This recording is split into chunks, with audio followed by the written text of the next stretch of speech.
Welcome to Chat with the Chief. I'm Marianne Firth from the St. Catharines Standard, filling in for your usual host, Bill Sawchuk. Joining me today is Niagara Regional Police Chief Jeff McGuire, who's here to chat with us about a few local policing issues. Jeff, thanks for joining us as always. Yeah, good morning. Thanks for having me. Hoping we can start the conversation today with a topic that's been chatted about quite a bit in the community recently. Uber. I know that Uber launched in Niagara last month, and there have been some concerns at the policing level. Maybe you can tell us a little bit about where the Niagara Regional Police stand when it comes to the ride-sharing program. Sure. It's first of all, what people need to know is that the licensing of taxis and tow trucks and all kinds of different things, excuse me, is the responsibility of the regional municipality.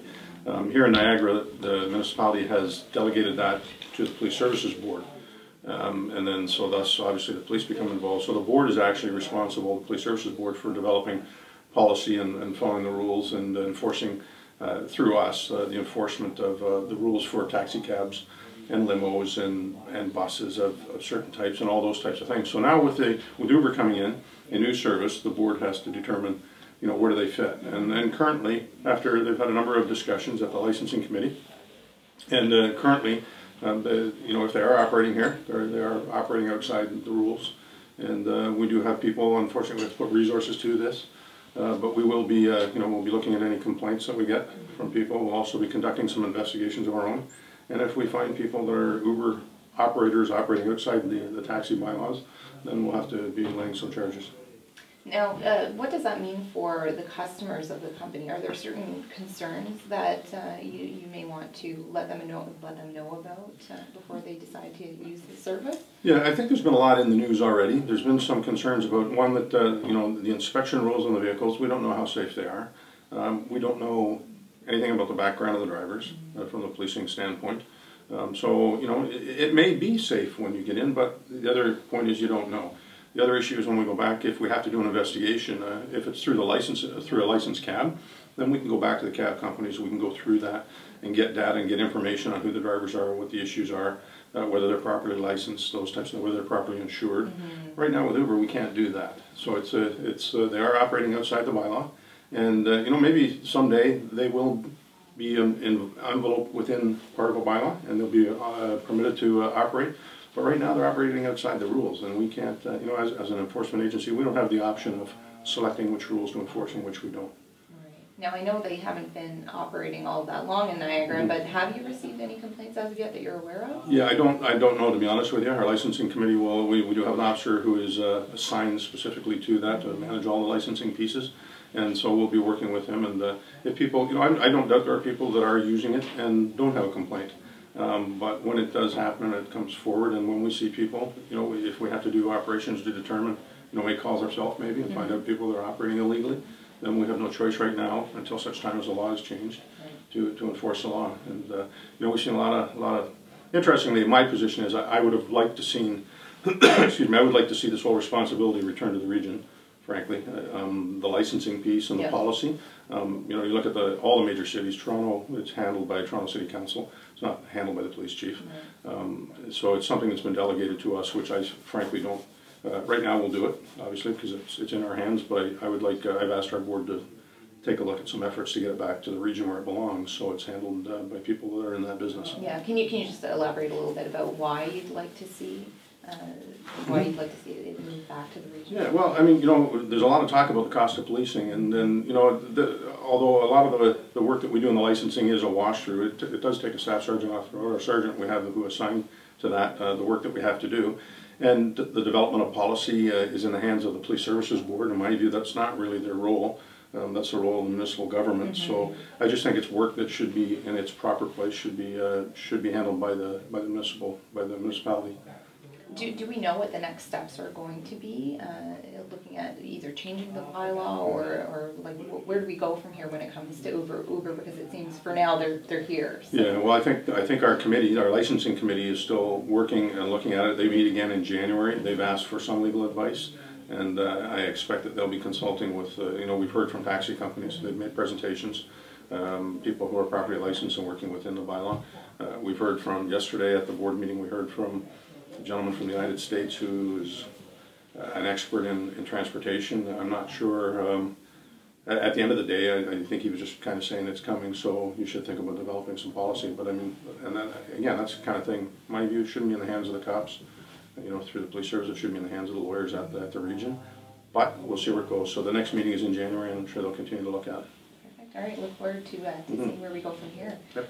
Now, just switching gears a little bit, hoping to talk a bit about an incident that happened yesterday regarding a suspicious package at a Welland Avenue Plaza in St. Catharines.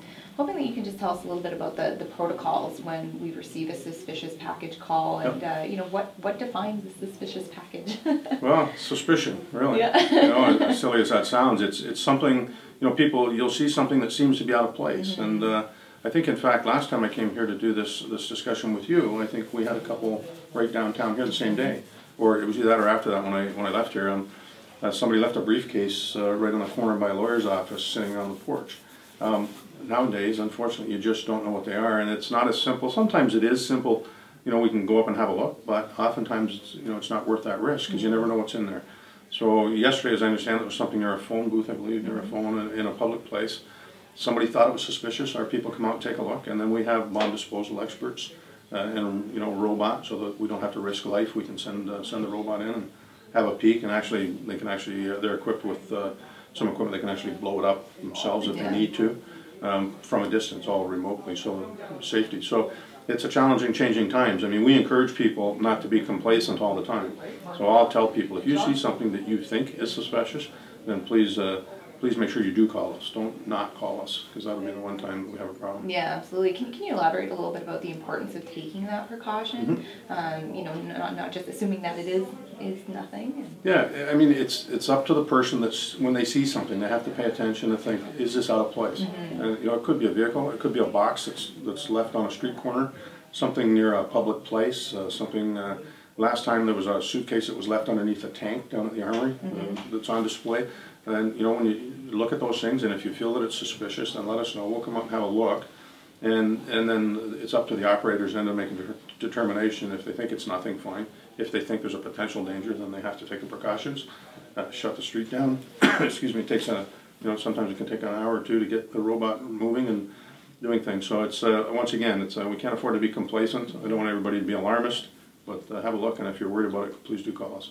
And the NRP has special equipment. I know you mentioned the robot to handle situations like this. Yeah, we do, and we have some very highly trained bomb explosive technicians as well. It's an interesting science, not one that I'd want to be involved in, but we have some very experienced and highly trained people that can handle these things and the equipment that we need to do it safely. So, do we have any idea roughly how many calls of this nature the NRP typically gets in a given year? I couldn't tell you off the top of my head, but certainly dozens. You know, and they're out every month. They're going out somewhere for something. And like I said, the last time I was here, there were 2 within an hour. That suitcase was the second one, and the one before was right over here on James Street on the porch of the lawyer's office. So you never know when it's going to happen, but enough to keep them busy for sure. Yeah. Do you find, is that pretty consistent over the years, or you know, because people are their senses seem to be more heightened, their alertness seems to be more heightened as of late? Yeah, I don't have the numbers, but I wouldn't be at all surprised if there are some spikes in people making those calls, and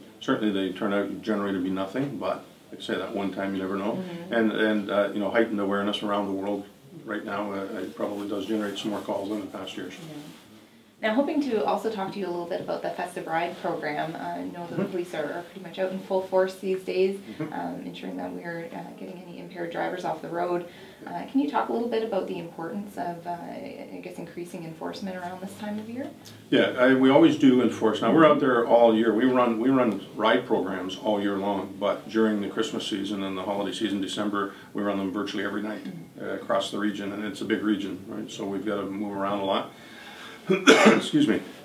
It's vitally important. First of all, the education piece. We need everybody to do everything they can to make sure there's no excuse at all anymore for driving.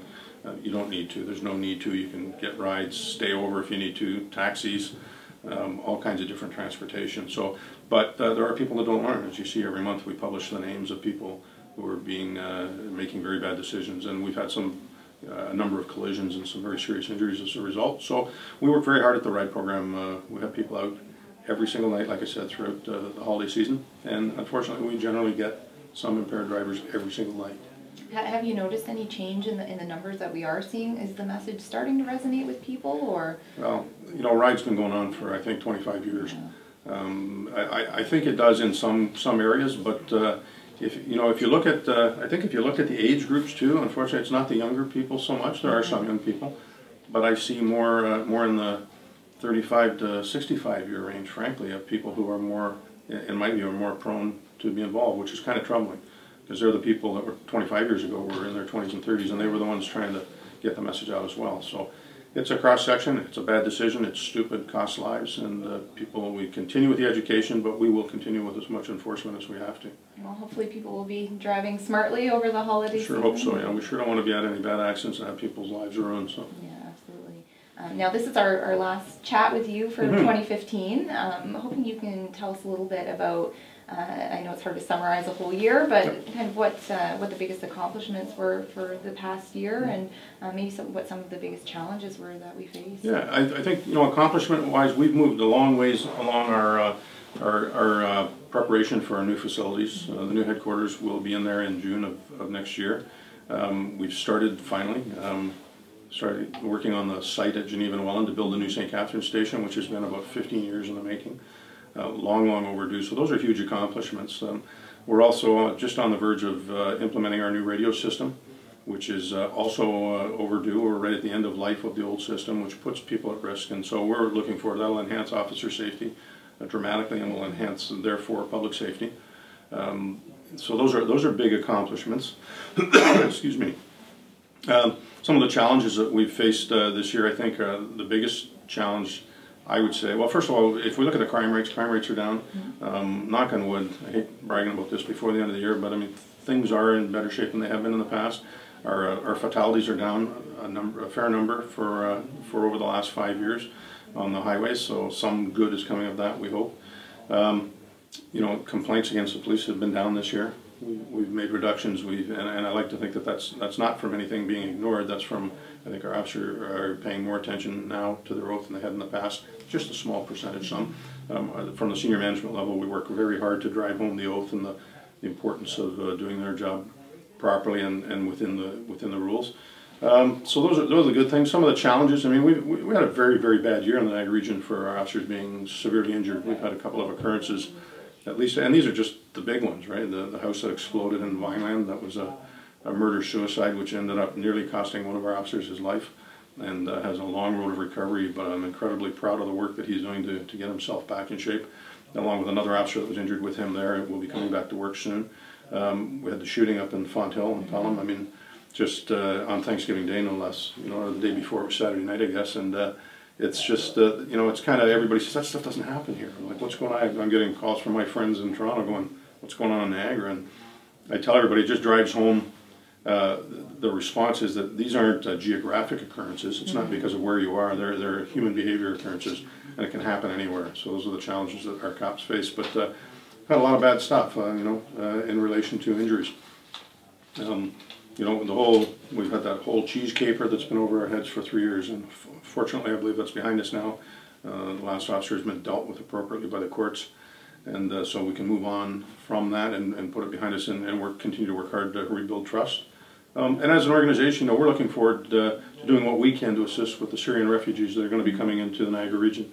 It's very important from our perspective that we, you know, the government has chosen to welcome them, and we look forward to them arriving. But from a law enforcement perspective, it's important that they hear from us so they understand, you know, what is law enforcement, what do cops do in this country, because they often come from countries where they don't have, or they live in fear of people in uniform, perhaps. So we want to make sure that we get them off on the right foot, and we'll work very hard with the people here in town when they do settle, and we'll put on presentations for them, tell them what, you know, tell them a bit about the law, make sure they know where the police stations are, what a policeman looks like, what a police officer. A policewoman, for instance, I gather where they come from. There's probably not a whole lot of women in authority positions. So we're looking forward to helping them settle as best we can. I think it's very important for all of us as citizens here to work on that. So that's kind of as the year wraps up.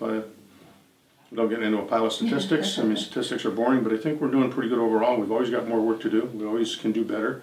And myself and the command team look forward to next year being even better than we were this year. Fantastic. Are you able to tell us briefly a little bit about the goals that you've set for the coming year? Yeah, well, we're still working on the business plan. So the business plan defines the goals of the organization, and so we're hoping to have that in place. The current business plan actually expires at the end of the year. Doesn't mean we stop working, I mean, obviously, but we're in the process now of working with the board. It's the board's responsibility to develop the business plan, and that we're working with them to set those goals. So they'll be around, often the broad topics at the top of 4 or 5 goals are pretty similar. You know, dealing with victimization and serving vulnerable communities and those types of things. Our facilities is one of our goals that we have to pay attention to because it's an incredible amount of tax dollars. And additionally, we need to look to the future. The cost of policing is a strain on the taxpayer. We know that, and we know that we have to look towards technology or different things to find ways, perhaps, to reduce the cost as best we can. But at the end of the day, I have a excuse me. I have a mandated responsibility under the Provincial Police Services Act to make sure that we deliver you know, effective and efficient policing services, adequate and effective policing, so that all communities are safe. And so, you know, I can never ever allow us to reduce cost if it's going to impact our ability to keep safe communities. So it becomes quite a struggle to make that balance. It is expensive, but we are a necessary entity in safe communities. You want somebody to show up when you call 911, even if it's at one time in your life. We need to have people close enough and in the right proper train and proper equipment to come and help you, and we see that day by day. So. Fantastic. Well, we look forward to hearing more about those projects next year. Yes. Thanks again for joining us, and hopefully we'll be seeing you back here in January. Yes, we will. I look forward to it, and I just you know, wish all the citizens a Merry Christmas, a Happy Hanukkah, Happy Holidays, whatever it is that you celebrate with your families and your communities. And you know, I'm certainly very proud of the work that the community does across Niagara. Very, very well, close-knit community, welcoming and helping each other. You really see that, particularly this time of year with the food drives and the community care and all the groups that we work with as well. It's a great community, so we'll look forward to next year. Perfect. All right. Well, thank you again to our viewers for tuning in. This is our last chat with the Chief for 2015, but we will be back in January.